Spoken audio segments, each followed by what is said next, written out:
All right, conference call with Kyle Shanahan just wrapped up. Next steps with De'Vondre Campbell, who deserted the team yesterday when the 49ers needed him with their season on the line. Shanahan said that the 49ers are working through semantics. He also said that there is no place for De'Vondre Campbell on their football team. So the semantics, that means that either release or suspension is possible for De'Vondre Campbell. An outright release, though, would give him a chance to sign with another team. And although the chances of another team wanting to take a flyer on De'Vondre Campbell have significantly lowered since he literally walked off the field on the 49ers yesterday, that's still a big risk for San Francisco. Somebody like Detroit has 4 injured linebackers and is a Super Bowl contender, might be interested in signing De'Vondre Campbell if the 49ers were to release him. And that'd be a really, really brutal look for the 49ers if Campbell went to the Lions, won an NFC championship, won a Super Bowl, stayed in line with the Lions after the ugly incident last night. So I can see why the 49ers are weighing different options in this situation. That release could potentially be even more damaging than the situation has already been to the 49ers, and a suspension for conduct detrimental to the team or something of that sort might be preferable to the 49ers. They have the duty of sending a message to preserve their team culture, right? And B, doing so in a way that discourages any sort of similar behavior in the future. So how they handle this De'Vondre Campbell situation from the semantic perspective is actually going to be really, really interesting moving forward. Kyle Shanahan's exact quote on the matter today was, quote, "not something you can do and still be part of our team," end quote. And then he did mention that they're working through the semantics. So release or suspension.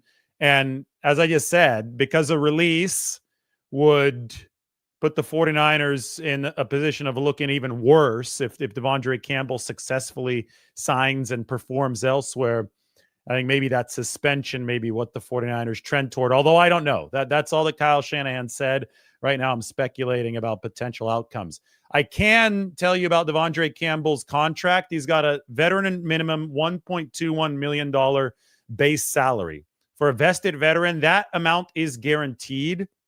However, De'Vondre Campbell broke the contract by refusing to play. There are clauses in these contracts that say if you refuse to play, the team can recoup some of those guarantees, and they're paid on a game-by-game basis. So 1/17 or 1/18 of the contract is owed each week. And I think that the 49ers would definitely have the ability to not pay De'Vondre Campbell for this week. And then obviously for the next 3 weeks, I think they probably have legal standing there if he is suspended. Now, that's where semantics come in, because this could turn into a little bit of a legal fight. But that's the base salary is $1.21 million.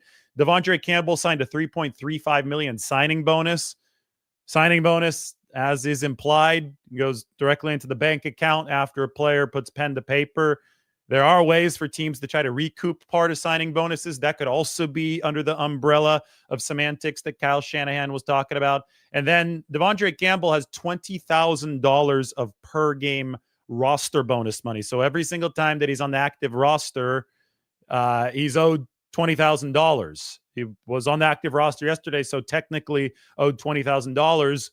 He's not going to be on active rosters for the 49ers moving forward over the final 3 games of this season. So that's at least $60,000 that the 49ers won't, in all certainty, have to pay De'Vondre Campbell. But I do wonder what the rest of this is going to be. You know, the $1.21 million base salary, the prorated portion of that, do the 49ers successfully recoup that? Do they try to? And the signing bonus, do they try to go after some of that? It's all going to be fascinating to see how San Francisco approaches this situation. Shanahan, all he said right now is that they're working through the semantics.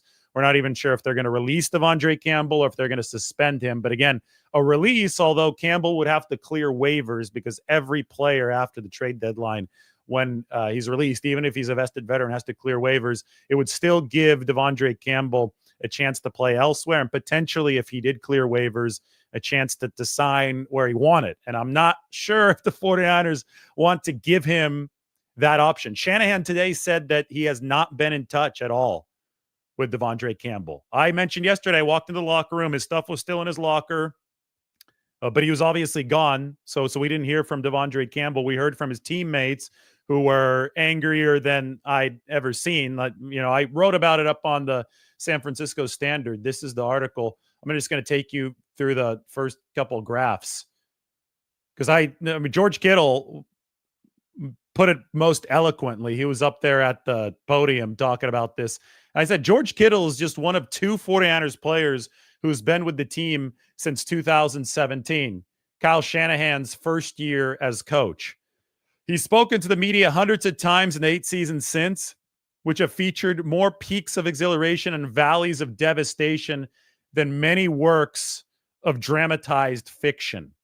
Not once during any of his press conferences at the Levi Stadium Auditorium or media scrums in crowded locker rooms has Kittle broadcast clear anger. He'd inevitably shown hints of sadness during a run that has included 2 Super Bowl losses, a pair of NFC title game defeats, and this torturous string of 2024 losses. But anger, that had simply not been an emotion the outside world could associate with Kittle, a superstar known for his jovial disposition and avoidance of bad days. Thursday night, though, made it impossible for Kittle and the 49ers to escape unrestrained negativity. Kittle said, it's one person who just decided not to play for his teammates. It's more of one person, as Charvarius Ward said, making a selfish decision. And I'm with Mooney on that. I've never been around anybody that's ever done that, and I hope I'm never around anybody that does that again. I don't like distractions on the sideline. I think that's ignorant. I think it's just dumb, just stupid. It's very immature. I just don't see how you can do something like that to your team, end quote. So the 49ers trying to preserve their culture. Kyle Shanahan was still upset about it on the conference call this morning. He was completely incensed yesterday. And how the 49ers handle this is going to be fascinating. They've got to rebuild the team, obviously. That was always going to have to happen this offseason. There were going to be key decisions. Yes, Brock Purdy is still going to get paid a big contract. That hadn't changed despite one bad game. We'll wade into that in a little bit. But the restructuring of the entire 49ers roster, that's something that happens every offseason. It's the NFL. Nothing lasts for a long time in the NFL. Even in years where the 49ers have brought back the entire core, there have been a lot of changes to the auxiliary parts of the roster. But that is slated to happen in the coming months. 49ers need to set the table for that. And we've already been talking about that for a few weeks, really ever since they lost that game to Seattle. And then Brock Purdy wasn't available to go in Green Bay, and the playoff chances really dwindled for the 49ers. So the end of this 2024 season has to set an auspicious tone for the 2025 offseason. And that is not possible unless you correctly handle this De'Vondre Campbell situation. And that's what the 49ers are working on right now through semantics. And we'll see if that means a release or if that means a suspension with Campbell still technically, I guess, not on the roster if he's suspended, but he's still technically under the umbrella of the 49ers building.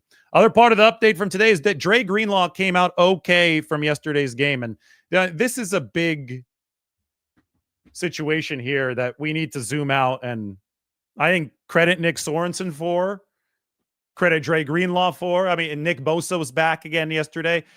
Bosa and Greenlaw were back. Hufanga returned the week before. The 49ers defense looked really damn good yesterday.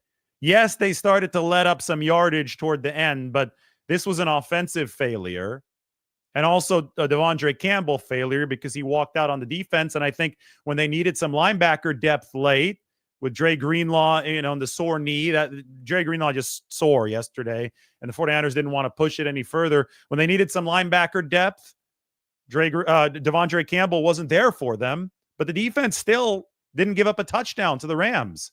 The pass rush looked explosive. Yetur Gross-Matos, NFC Defensive Player of the Week last week against the Chicago Bears, joined by Bosa, who looked healthy. I mean, 49ers were balling on defense. Dre Greenlaw, 8 tackles, led all players at halftime. This was a blueprint that they can follow for success moving forward. So Nick Sorensen had horses in this game. He had his guys back, and he looked a whole lot better than he did earlier this season. Now, I'm not saying that this was perfect from Nick Sorensen. I thought there were some fruitless blitzes that the 49ers sent the Rams' way.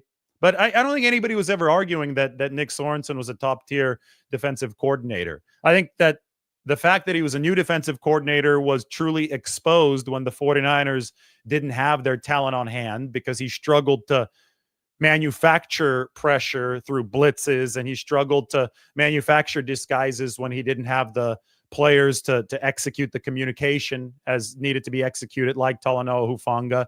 So maybe the 49ers could have benefited from a more experienced defensive coordinator when they were so injured, but the hope was that they were going to be decently healthy throughout the season so that Sorensen could learn on the job. And yesterday was a big arrow up in that direction for Nick Sorensen and company. The defense really did look good for the vast majority of this game.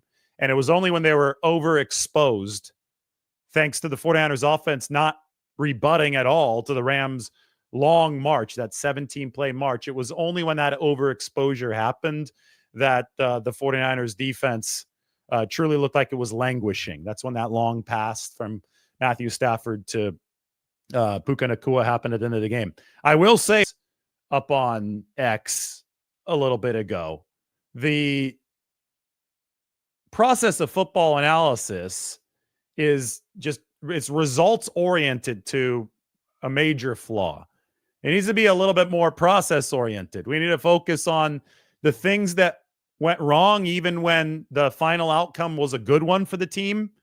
And we need to focus on the things that went right, even when the final outcome was bad for a team. Because one game samples, if you're just looking at the result of the one game, are just going to lead you back and forth. They're going to lead you to nowhere on a weekly basis. You're going to be happy with a win, and you're going to be pissed off with a loss. It's going to vacillate back and forth. That's what we're seeing with this Brock Purdy discourse.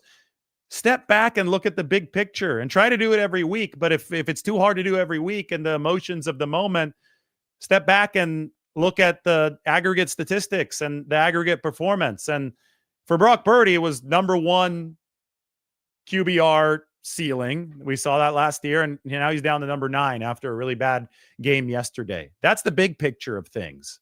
And I think that it is maddening to get on the internet right now and see the lack of perspective. Everybody is staring at the big tree that is defeat without seeing the larger forest. So that's how the 49ers have to proceed strategically. They absolutely have to zoom out, and they have to see the forest. A couple more injury updates before we get into a little bit more of that talk. Dre Greenlaw, okay from the game. Jair Brown, groin injury, and D. Winters' neck are both day to day. As I do shift toward the big picture, the 49ers defense did look good yesterday. The offense was absolutely atrocious. And to me, that's something that didn't, offensive structure and big time cracks in that offensive structure did not just appear last night. It's something I've been talking about all season. 49ers have tumbled from number 1 to number 32 in YAC, from number 11 to number 32 in average separation. I've talked about Kyle Shanahan and the struggles of his play calling for the whole season. I think that the 49ers have set things up really unsustainably. When they've been successful, they've relied on Superman plays from Brock Purdy way too often. There hasn't been the ease and the flow of the offense really outside of the game against Chicago. Even when they put up 36 points against the Seahawks in week 6, it took some absolutely spectacular Brock Purdy plays to get them there. Against Chicago, there was finally some ease and flow to the offense, but just 4 days later, that completely disappeared. So those are the big picture problems. And to be honest, they might be a little scarier to 49ers fans. A lot of fans want to simplify things and say, oh, the quarterback is terrible. That was a bad game, and that this is a dead end. They should just go sign somebody else. They should start the backup. They should go to Josh Dobbs. So whatever fans are saying, it might make them feel better to just point fingers in one spot, which is why a QB typically gets the brunt of the blame after a loss. But as I've been trying to hammer home every single week, the 49ers have been structurally unsound as an entire offense over the whole season. And that obviously starts with Kyle Shanahan because he's the play caller, he's the head coach. But we see the stylistic differences. They're unfathomable. Like the changes have been unfathomable from year to year. 1 to number 32 in yak, 11 to number 32 in separation. I mean, these are crazy, crazy changes that we've seen. And to me, that's even more alarming than just saying, oh, this player had a bad game. That's trouble for the 49ers, because one bad game doesn't define anybody really in the entire NFL. Like everybody's going to have a struggle in a game. Everybody's going to have a great game. I mean, this is the league. These are the best players in the world. It's really, really important to see larger picture trends. And that's why I've been hammering home the struggles of the 49ers offense. I think I remember in week 2 after the game in Minnesota, I was talking about the separation issues, talking about some of the yak issues already in week 3, week 4, when it became very apparent that the 49ers were not playing with the same style as before. Well, now it's led them all the way to the brink of playoff elimination. I think they've got less than a 1% chance at this point to make the postseason. This is what I wrote. Too much football analysis is results dependent. It should be process dependent too. If the 49ers catch Matthew Stafford's interception, or if Deebo Samuel catches Brock Purdy's would-be touchdown pass, we likely wouldn't be seeing this mass condemnation of Purdy or Shanahan's offense, even though there'd be plenty to criticize. Conversely, good offensive games like the 49ers' performance against Chicago shouldn't mask the season-long yak and separation deficiencies that the 49ers have faced. That's why we strive to operate with larger sample sizes to make evaluations and resist the temptations of single knee-jerk reactions. Simple as that. We have to look at larger trends, and then we could see individual problems within single games and see how they fit with those larger trends. And the one that I found the most alarming yesterday and the most damaging for the 49ers yesterday was the force feeding of Deebo Samuel. This is from a coach, not a 49ers coach, but a coach that I really respect, who's a good offensive mind. And I asked him about the Deebo Samuel force feeding. This is what he texted back. There was definitely an obvious force feeding to Deebo happening. It was strange to see because he didn't do that for Ayuk early in the season when he was struggling to get touches. Shanahan has always been committed to running the offense and letting the system get the ball into the hands of playmakers organically. I'm trying to figure out what to make of it because it was so out of character. Throwing screens or handing the ball to a guy is an easy way to get them the ball. But this was beyond that. They featured Deebo in the short, medium, and deep passing game. It's from a quote. That's from a coach. And that quote, that's where it ends. But they featured Deebo Samuel at all levels of the field, and nothing worked. And it burned early possessions to the point where the 49ers should have had a 2-possession lead, but they led 3-0. And we all know how that typically works out. If you don't take advantage of your opportunities when the opportunities are there, especially when your defense is running on the fuel of a linebacker who's 305 days removed from an Achilles tear and probably won't play a full snap count, you know that defense is going to have rougher times in the second half. They did. Well, if that's going to be the case, you better build up the lead in the first half, and the 49ers didn't. I mean, it wasn't just the schematics of things, and it wasn't just the Deebo Samuel force feeding. It was the field goal decision from Kyle Shanahan. It was the larger game strategy at the start. 33-yard completion to George Kittle, the only explosive pass of the day for the 49ers, was followed up by 3 straight runs and a field goal. with that field goal coming on a fourth down from plus territory where, it was a 53-yard field goal. So it was the spot of the field where you analytically should seriously consider going for it. And then not only did the 49ers settle for the field goal, they also ran the ball 3 straight times before kicking that field goal, which seemed to indicate that they're planning to go for it, but then they didn't. So they never seriously made a push from a strategic standpoint, going for it on fourth down to build the kind of lead that they should have built against the Rams early in that game. It was just bad football all around for the 49ers. Anyway, we talk about De'Vondre Campbell's betrayal. The 49ers obviously talking about that a lot. Well, one of my main points was, there are people saying, why are people talking so much about De'Vondre Campbell? It's masking other things that were wrong with the 49ers. And I get it, right? It is taking some attention away from the fact that Deebo Samuel seemed to complain about not getting the football enough after the 49ers put up their highest scoring output of the season. That's problematic in and of itself. And then Deebo Samuel didn't back up his tweet this week. That would have been the headlining story if not for De'Vondre Campbell. It is masking some of the talk of the 49ers structural deficiencies offensively, but I've been talking about those every single week. So I don't think that's anything new. But my main point is that when something like the Campbell incident does happen, it should be the headlining news, because such behavior is an existential threat to the 49ers culture. That culture has to be the bedrock, and it has been the bedrock even in a rough season. I think that culture has led to Dre Greenlaw working his ass off to come back as impressively as he did yesterday.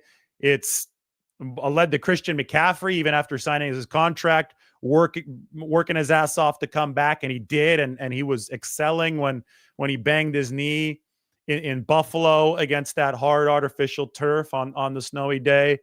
It's led to Talanoa Hufanga fighting tooth and nail to get back on the field. I mean, there have been so many healthy examples of 49ers culture over the course of this season and over the course of the past several seasons. So when something like the De'Vondre Campbell incident happens that is an existential threat to that is the headlining news from the game. That's why Shanahan, Kittle, and others were so angry.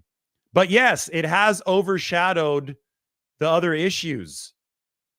But that's why I'm here to talk forever about this kind of stuff, because I don't overshadow them. I try to bring them all to light. The force feeding of Deebo Samuel, the jarring departure from organically created offense that the 49ers saw just 4 days ago against the Bears. I mean, Shanahan's system is all about distributing the football around the whole field and not zeroing in on one player. But it almost seemed like Brock Purdy was forced to go to Deebo Samuel. He was the first read against Akella Witherspoon on a play that didn't have much of a chance to open the game. There was the handoff on third down that preceded the Jake Moody field goal. There were a couple other runs that went absolutely nowhere. As the coach who texted me just said, it was featuring Deebo in the short, medium, and deep passing game in a way that was completely out of character for the 49ers yesterday. And that's what was wrong with the 49ers beyond the De'Vondre Campbell situation. But we have to prioritize things when we talk about all that went wrong. And it's really, really hard to sift through the mud after such a disastrous performance. My main point, and I wrote this on social media, is this was a broken offense last night, just 4 days after it operated as its old, efficient self. That would have been the lead story, and a massive one had De'Vondre Campbell not pulled what he did. Good thing is that we've got a lot of time to talk about absolutely everything. And I will say that also in the big picture, the defense looked a whole lot better. How do the 49ers look better moving forward in 2025? How do they set the table for next season? Well, we're going to talk so much about contractual stuff over the next couple months, and you might as well get as big of a sample size as you can before you make any firm decisions. But I think that it's trending toward them really wanting to bring back Dre Greenlaw and Talanoa Hufanga. Because if you talk about preserving culture on the football team, if you talk about wanting to set the right tone, both of those guys have worked their asses off to get to the point where they can set that tone, and then they have set the tone. Greenlaw was fantastic last night. Very first play back after 305 days was a tackle. 8 tackles in the first half. Talanoa Hufanga has been fantastic over the past 2 weeks. Again, I'm not holding a dropped interception with a club on his hand against him, but the way he's communicated, those two guys have transformed the 49ers defense. And then Nick Bosa obviously thrown into that mix as well. I thought that he played good football last night. But when you look at team building into the offseason, you've got to find who you want to keep in the building. Who's going to be a positive force moving forward? Who's going to be, a pillar to build around? Because the 49ers, so many of the structural pillars right now from a schematic standpoint just aren't there. So you better have the talent pillars to build around. I think Brock Purdy has proven to be that guy. I think the 49ers view it the same way. And Brock, he's been consistent throughout this year. He's had bad games, just like any great quarterback will have bad games. That they believe in him on the offensive side. Who are the guys, especially the ones whose contracts are in question moving forward through pending free agency or whatever? Who are the guys they're going to trust on the defensive side of the ball? And I think that Dre Greenlaw and Talanoa Hufanga, especially for Greenlaw, because we didn't know exactly what he'd look like in his first game coming off the Achilles. I think they've made major cases to be 49ers fixtures moving forward. I think George Kittle has made a big case to be re-signed, even though he's still got a year left on his contract. Then you got somebody like Deebo Samuel, and it's been quite the opposite, right? So that's where these decisions are going to have to be made, and that's where the data that the 49ers can collect over the final 3 games is going to be so interesting. Shanahan alluded a little bit more to this, and we'll go back to the piece up here on the San Francisco Standard. Nick Bosa's quote to end things, followed up on Talanoa Hufanga's locker room speech after the game where he told the 49ers that the season's not over. They still got games to play, and they better show up because it's about showing that fight every day to set a tone for the future.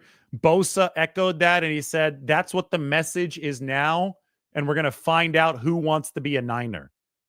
And that's how my article ended. That's such a powerful quote given the De'Vondre Campbell situation, but it's also really, really fitting in the context of the team building for the 49ers. They have to find out exactly who is cut out for a comeback turnaround season in 2025. And if there's any question about anybody, well, the De'Vondre Campbell situation is a valuable lesson for the 49ers. You can't have them in the building. That's the existential threat to a team culture that can help you rebound. Having a down season is okay. It happens in the NFL. This is the most competitive league in the world. It is so difficult to be good year after year after year. Even the 49ers of the 1980s who won a bunch of Super Bowls had down seasons. Totally fine. What you can't have is a threat to the team culture that begins to compromise multiple seasons and not just one, because culture carries over from year to year. So if you're the general manager and John Lynch, if you're the coach and Kyle Shanahan, you need to make sure that you're continually fostering a good environment that supports a team to capitalize on the opportunities when they are there. It can be very easily argued that the 49ers never truly had a real opportunity this season because of all that went wrong that was outside of their control. And that's fine. Sometimes it doesn't line up, and sometimes it's more likely to not line up because of the grind that you had to go through and the heartbreak that you had to go through in years before. 60 games in 3 seasons wore on the 49ers. Super Bowl losses wore on the 49ers. NFC Championship game losses wore on the 49ers. The Brandon Ayuk hold-in wore on the 49ers. All of this stuff adds up. And there was tragedy too. We can never neglect that, right? The off-field tragedy. These are human beings. All of this stuff can add up, and sometimes it's just not your year. So I think people who are analyzing this, people who are fans of this, a lot of people just need to grow up and realize that sometimes it's not your year. But even when it's not your year, you have to make sure that you keep things structurally sound so that you maximize your chances of the next year being your year. And that's why this yesterday is something that angered the 49ers so much. That's why this with De'Vondre Campbell is treated as an existential crisis for the 49ers. I mean, I wouldn't say crisis. Let me amend my words. An existential threat to the culture. You've got to make sure that this is something that doesn't repeat itself and doesn't infect the rest of the team. That's where San Francisco is right now. And that's why it's the headlining news. We can talk about all the other issues, but we have to address the headlining news because it's the culture of a team that is going to be the bedrock throughout any successful organization. There's going to be things outside of your control at any time in any organization, but you have to control what you can and create an environment that maximizes the chances of success in any given year. And that's the fire that the 49ers have to put out right now, which is why we're talking about what's next for De'Vondre Campbell. The 49ers, those of you just joining, have said that it's all semantics now. Campbell's no longer going to be part of the team. Now, that still means that a suspension, though, is on the table, which would mean he technically still is a 49er, but he's obviously not going to be suiting up for San Francisco at any point this season. I think that if you look at the suspension path, that would give the 49ers some peace of mind, knowing that De'Vondre Campbell can't possibly sign with a team like the Lions and then stay in line and make the 49ers look really bad because the Lions are obviously going to be in the postseason. The release would obviously give Campbell that potential opportunity. I don't know if the league would be interested in signing him, but the 49ers are rightfully so. They're treading carefully in this situation right now.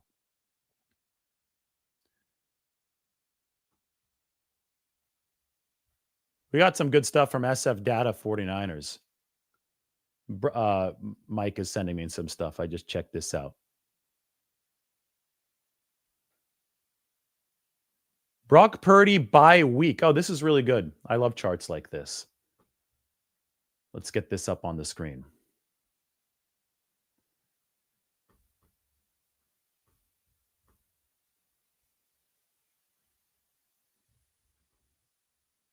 All right, here we go. The green is good, red is bad, as normal. SF Data 49ers does an awesome job, or SF Data Niners, you have their handle on the bottom right. But this is weeks 1 through 15 for Brock Purdy. What's so interesting to me is that yak percentage was terrible to start the season, and it has gradually gotten better, which shows that the 49ers have played into rhythm. And, maybe it was the Brandon Ayuk hold-in combined with the Christian McCaffrey absence early on in this season that led to the biggest stylistic departures. But the main thing about this is there's a whole lot of green on here for Brock Purdy, and Brandon Allen is there for week 12. So remember that this is not Purdy right there in week 12 against Green Bay. But Purdy's 2 least efficient games have come over the past 3 weeks. Now, one was a snow game, so we're not going to make the biggest deal out of the game at Buffalo. But then there was yesterday's game, which was rock bottom for the 49ers offense. They didn't even get to the red zone. What is most maddening to me when I'm trying to analyze things is that this one literally came after Brock Purdy's best game of the season, 4 days after. So, I mean, if there's something that's emblematic, something that encapsulates this 49ers season, I think it's the performance variation from Sunday to Thursday. You go from a 98.5 percentile EPA performance to one in the 15th percentile for the 49ers. I mean, from extraordinary efficiency to terrible efficiency, from 92nd percentile completion percentage over expectation to 2nd percentile. I mean, the vacillation here was wild. And I don't think that this is possible, especially against a Rams defense that hasn't been good. I don't think it's possible for the 49ers to perform this poorly just because Brock Purdy was a little bit off in one game. I think that it took a systematic breakdown yesterday, and I think that we can point back to the force feeding of Deebo Samuel early in this game as evidence of the 49ers and Shanahan going awry from the very start. Then obviously the Deebo drop was a massively impactful blow to the 49ers in the football game. But just insane to see the performance drop the way that it did 4 days apart for the 49ers, especially since the Rams are not world beaters on defense.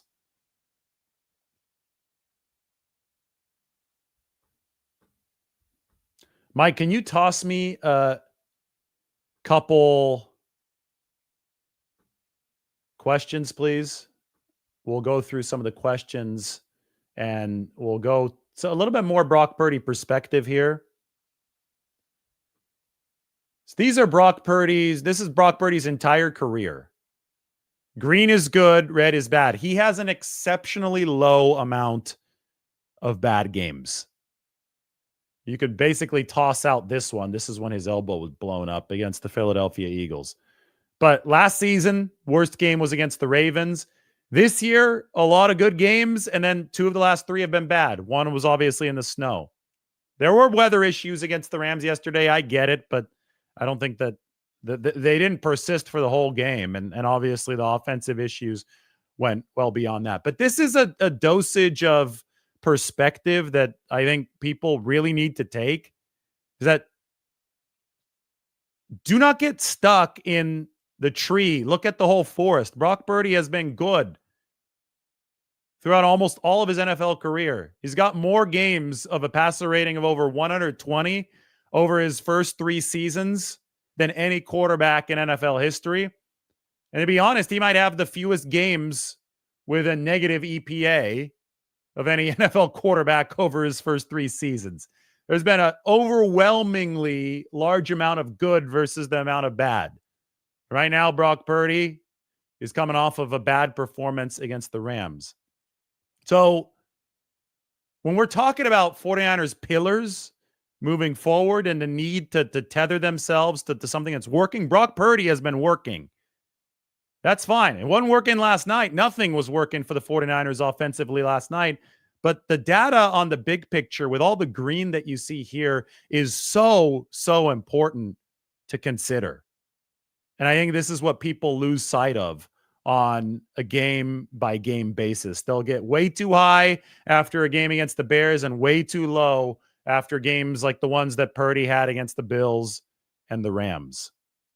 Now it's up to him to find ways to work with Shanahan to stabilize this moving forward, because what the 49ers have seen over recent weeks has been nowhere near good enough. I get it. Like, I mean, you need more consistency than what the 49ers have put on tape from weeks 11 through 15. But let's not act like Brock Purdy hasn't overcome imperfect situations to deliver elite play, because he has. Imperfect situation in week 6, excellent game. Imperfect situation in week 3, excellent game. Imperfect situation in week 10, excellent game. I don't think the situation was perfect in week 14, excellent game. What the 49ers need is more offensive sustainability, and that's going to have to start with Kyle Shanahan figuring out what the hell is wrong with this offense on a structural level. Yes, the yak, I think this is partially encouraging for the 49ers, that the yak percentages have generally gotten better over the course of the season, but the separation hasn't. Yesterday's average separation was the lowest mark of the season for San Francisco, and they're now dead last, like alone. They were tied with the Cowboys for the lowest separation at the time of catch. And, you know, missing Brandon Ayuk, there's a reason why they paid him all that money. They feel that they need that X receiver with the explosiveness that Ayuk has. But it can't be a drop from the top half of the league to last just because you're missing one player. The offense needs to have a little bit more injury resilience than Shanahan has built into it. I don't know if that means leaning more on spread wideout sets against some of the man coverage that the 49ers have faced instead of the bunch formations, or if it's a combination of a bunch of different things. That's all part of the very long, hard self-evaluation that Kyle Shanahan is going to have to make over the course of this offseason. But I think it's very apparent if we look at things objectively that the 49ers have a quarterback who's been consistent.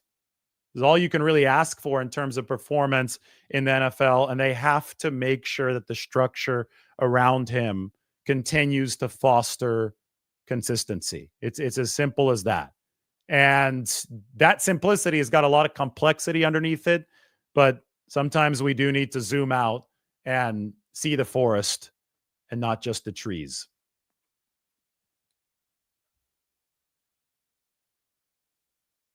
What's the issue with the 49ers offense against man coverage? That's one of our questions. Mike is relaying some of the questions to me. Well, the lack of separation has been a big problem. If somebody like De'Vondre Samuel is at the nexus of your game plan, if he's at the very focal point of your game plan, and he's not a good man coverage separator, that's the beginning of your problem, right? The 49ers are at their best when De'Vondre Samuel is De'Vondre Samuel, when he's a screen weapon, when he's the Z receiver, when he's not going to be the first read against man-to-man coverage against the cornerback as he was yesterday. That's why I talk about the force feeding of De'Vondre Samuel being something that wasn't beneficial to the 49ers offense. So they're not separating. And then obviously when there was some separation, Brock Purdy was inaccurate yesterday.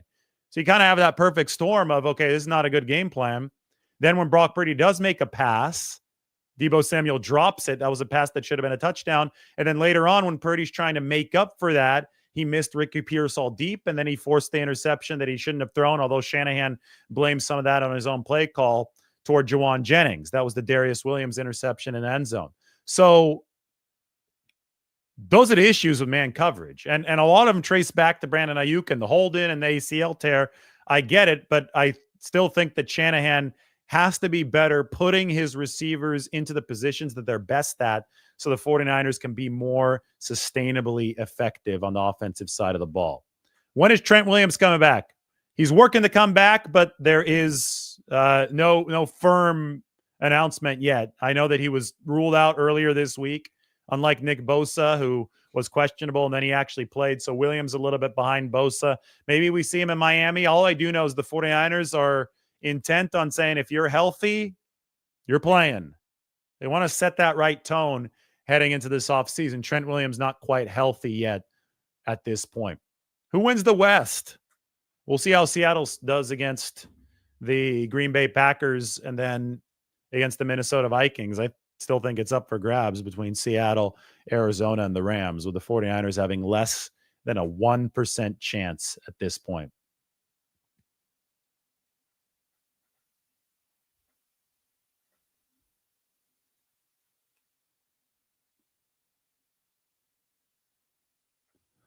People asking about the offensive line. I think the focus should always be on improving your offensive line. I've been talking about that since 2019. Dominic Puni was a big upgrade for the 49ers at right guard. We'll see. I thought Jalen Moore struggled a bit more than he had in previous weeks. He ultimately a backup tackle. At some point, there was going to be a reversion to the mean there. We probably saw a little bit of it, including the whole left side getting caved in on the Purdy interception. So, I mean, that's a position where they need Trent Williams back. They paid him all that money because he is one of the best left tackles in the game, and he's going to be a fixture for the 49ers for years to come. But they can still work on center. They can still work on left guard. Aaron Banks is a pending free agent. They can still work on right tackle. Probably harder to work on tackle than other positions because good tackles are in such short supply. Offensive linemen in general on short supply, so it is tough to improve there. I think the 49ers improved a little bit along the offensive line, but they need to improve more moving forward next season. So it's not just one thing, right? You don't have to enter an offseason saying we're only going to fix this area. You got to find a way to build the most robust and strong roster possible. And that's why football is so fun to cover, because it's such a complex beast. How do you get to a point where you have a true Super Bowl contender that can withstand the rigors of an NFL season? And that's what the 49ers are going to be doing over the course of this year. Is Yetur Gross-Matos on a one-year deal? No, he's on a 2-year contract, which is nice. That could be a nice boost for the 49ers moving into the next season because he really has been playing really, really good football. This show is brought to you by BetterHelp. If you're thinking of starting therapy, give BetterHelp a try. It's entirely online, designed to be convenient, flexible, and suited to your schedule. Just fill out a brief questionnaire and get matched with a licensed therapist. And switch therapists anytime for no additional charge. Find comfort this December with BetterHelp. Visit betterhelp.com/Lombardi Lounge today to get 10% off your first month. That's BetterHelp, HELP.com/Lombardi Lounge. Also, while you're here, since we were talking about De'Vondre Campbell to open the show, and I read a little bit from the article, go ahead and check it out. This article is in the description of the YouTube video, and you could sign up for the San Francisco Standard. Membership's open now.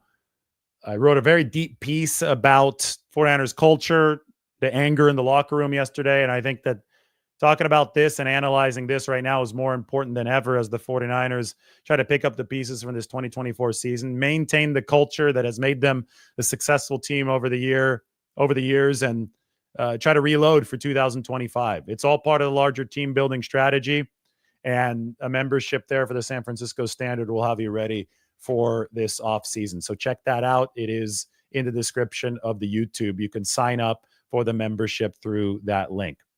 All right, there's your 49ers update. 49ers working through the semantics with De'Vondre Campbell. Release or suspension are possible. I'll keep you updated from those. Good news is that Dre Greenlaw, although he was really sore, limping a bit after the game, he did come out okay from the game. He's got about 10 days to get his body ready for the game against Miami.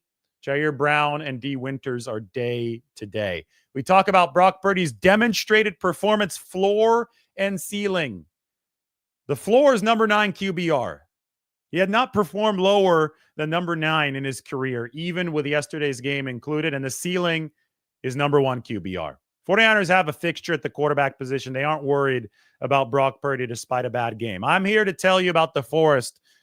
I'm not emotionally looking at one tree. That is how you objectively analyze Purdy. And the way to objectively analyze the game is that the defense actually looked pretty damn good, minus the fact that De'Vondre Campbell quit on his team. That hurt everybody. And the offense was atrocious yesterday. Structurally, the 49ers have been languishing. Shanahan has been languishing all season.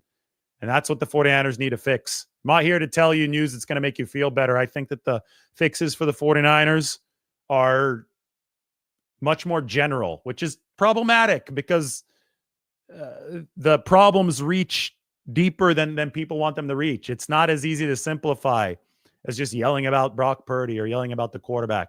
It's going to take a whole long, big, overarching look at the entire system for the 49ers to get back to where they want to be consistently. Good news is that they showed that they still have the capability of delivering very, very efficient play just 5 days ago now against Chicago.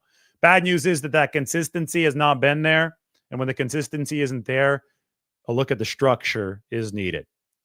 We'll continue doing that in very objective, critical terms moving forward. Everybody, thanks for watching. We will talk to you very, very soon.